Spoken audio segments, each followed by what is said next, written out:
Well, let's pivot to spending. Juliana, you dove into the Trump campaign's spending reports for the 2020 and 2024 presidential elections. What did you learn about how the Trump campaign spent its donor dollars in the 2020 election? In the 2020 election, it's very interesting. On the pure campaign side, so the entity that Trump fully controlled, he spent around $780 million.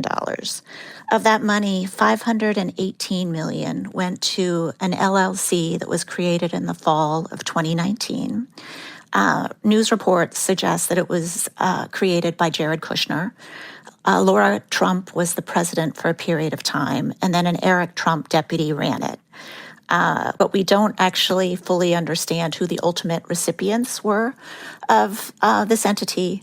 Also, interestingly enough, for an entity that took in $500 million, there's no website for it. There's no clarity as to who owns it.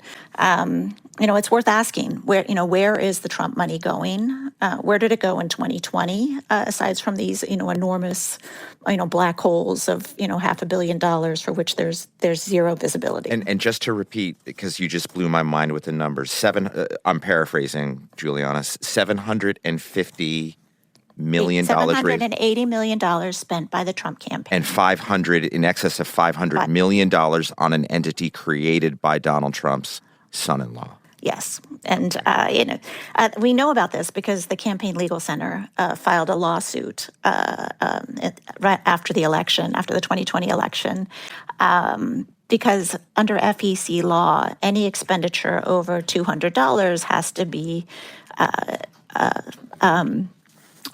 stated. It has to be stated who the recipient was. And, as part of that, you also need to understand who the ultimate recipient is.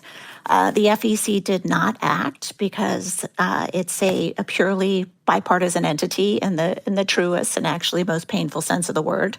They have 3 commissioners on each side, so they deadlocked.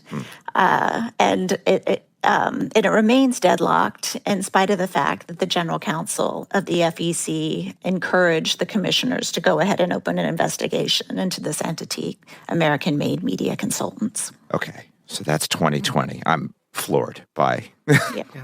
by what you just had to say there.